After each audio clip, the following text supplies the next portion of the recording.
How you doing, guys? My name is Dana Brown from MasterLandInvesting University.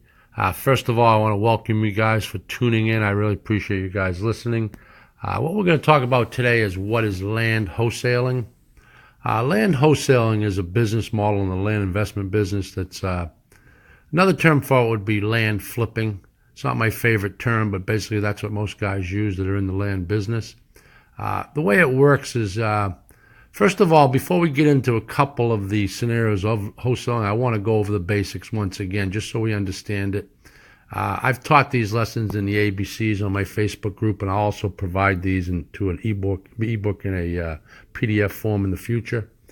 So what it is, first of all, you got to establish your farm area, which would be the area you're going to work. Could be anywhere in the country, but you've got a good understanding of the farm area. You know what you're buying. You know what the particulars are in that area. The next thing would be you need to find motivated sellers. And I've mentioned that in other lessons. Basically, you can get it through the county site. You get people that owe back taxes. You can do it soliciting through eBay, Craigslist, a bunch of the media sites. You can run ads in the area that you're farming. There's a variety of ways, but most of all, you need to get motivated sellers. The third thing is you need to establish the value of the deal.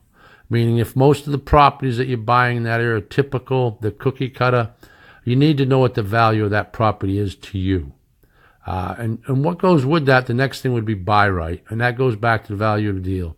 Because like I've always said, you make your money on your buy, not on your sell. And then the fifth thing, most important thing before we get into buying and selling wholesale, is making sure you do your due diligence.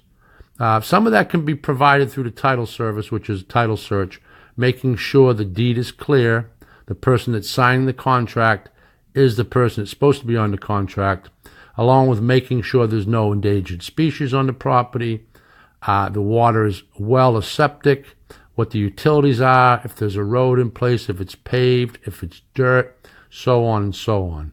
So once we understand all that, now we're in the wholesale to retail business. So the first case scenario I'm going to mention is you're buying at wholesale, you're buying it from a motivated seller, you have a contract in hand from a motivated seller, you're going to buy it at wholesale. So when I say wholesale, let's establish that the retail price for those particular properties where you're buying in that farm area would be $10,000.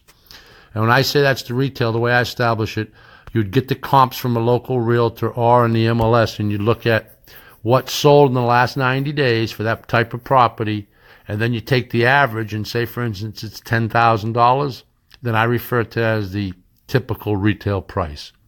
So you want to buy it at your wholesale price at 25 to 35, at the highest 40% of that retail price. You turn around and you're going to buy that thing wholesale, and then you're going to go ahead and sell it to your list of potential buyers or your potential builders.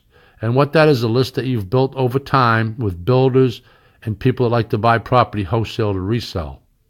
So you contract from your seller wholesale at 25, typically 35% of the market value. You structure a contract with them, and that contract's going to be a fully assignable contract, which means you're not released from the liability, but you're allowed to go ahead and assign that contract to another buyer. They can take and close on the property. Your name doesn't go on the property on the sale, and all you're doing basically is taking the cream between your price and their buy price from you. So you contact your builders, you contact your buyers list, and establish with them you have some property or you have a property, first come, first serve. And what you do is you turn around and sell it to them. You bought it at $2,500. You have no closing cost or any cost yet because you haven't even gone to closing. You might have just paid for title search to make sure it's clear.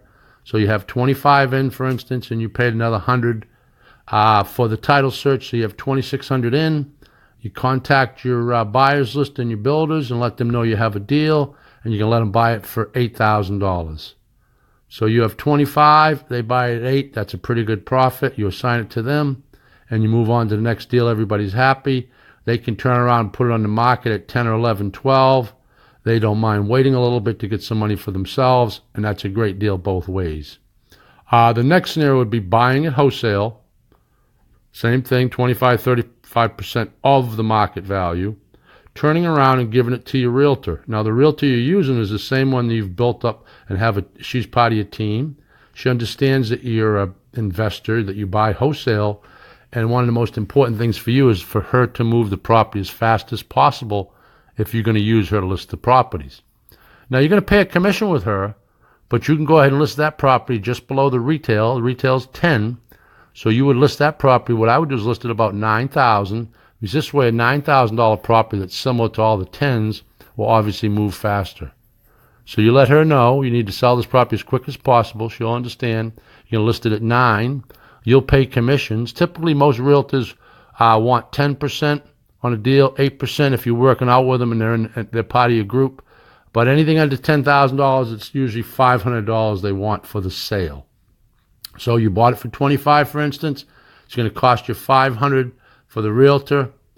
That's $3,000. Typically, it's going to cost you another $500 to close. You're at $35,000.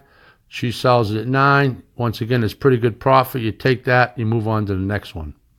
The third case scenario, another option is one of my favorites, is actually buying it wholesale, turning around and selling it just above retail with owner financing. And the way that works is you buy the wholesale at 25 to 35% of the market value. You turn around, you can either give it to a realtor or sell it yourself. I typically try to sell these myself. Often in the past, I've used realtors when I was moving a lot of property. But what you typically do is you, for instance, give it to a realtor. You tell her the market value is average 10, but we're going to put this one at 12,000, owner financing. And the way to keep it short term is if you have a total of $3,000 into that purchase between $25 to buy, another $500 in closing costs, you're at $3,000 out of pocket. So you'd have her listed at $12,000 owner financing, and then whatever her cost is to sell it, you're going to add that to your down payment. So you have $3,000 out, and she's going to charge you another $800. So the way it would work is you'd say owner financing, $3,800 down, and then the balance you'd set over time, over 5 or 10 year financing at anywhere from 10 to 15%. Most of my deals are typically 5 years that I sell, and I usually structure it at 12%. A lot of times it depends on the buyer that doesn't have any credit. They don't have a lot of cash, and that's who the owner financing will be for. Because the banks don't lend money on basic land, maybe unless it's a farm in the Midwest. There's just no banks that want to lend. And they sure don't want to lend money to somebody who doesn't have no credit. So that's how you become the bank, and it's a great way to move property, great way to create mailbox money. So those are three options you have as a wholesaler or a land flipper.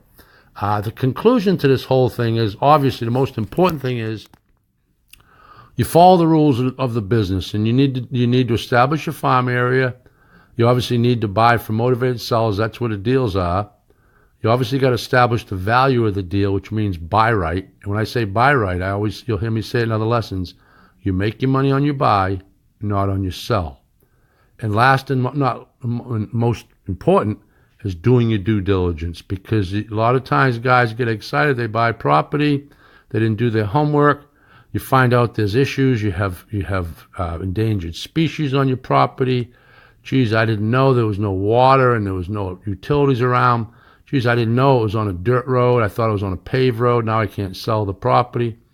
So all these things are very important. Now, as far as the title goes, if you're just moving property as a wholesaler, my advice is to always at least get your title search done right away, even before you go to closing, because a lot of times you can just assign the contract. At least you've cleared title and you know it is what it is. But once again, the name of the game is keeping your money moving. Don't get greedy. Usually list it under retail if that's the route you're going to go, because you want to keep these things in and out. Keep your money in your pocket, not tied up in properties. Do your due diligence. Don't get greedy. Stay motivated. Always be a student of the business. You can never learn enough. Build your team up. Be smart. Don't be trying to get rich quick, because these models that I'm teaching, they all work wonderful, and every one of them you can stack up a ton of cash over time. But nothing happens overnight, and nothing's as easy as everybody wants to say it is. It's not hard. This is not rocket science. That's why not everybody's doing it. Nobody wants to put any effort in. But believe me when I tell you, you study the business, you go through the ABCs, you become a good student. All these things are real feasible. After a while, it'll be second nature for you, and you'll love the business. what I always say, it's like treasure hunting. And the better you get at it, the more creative you are, the more deals you find, and you'll find this is the best business you've ever been in. So thank you guys for tuning in. I appreciate your attention. If you like the audio, please hit the like button. If you think it's worth sharing, please share. If you want to subscribe, just hit the subscribe button. We'd love to have you. Continue tuning in. I'm going to constantly be adding new videos, new audios. Also, if you'd love to join our group, it's Facebook, MasterLand Investing University Facebook group. We'd love to have you. Thanks again. Dana Brown, I'm out.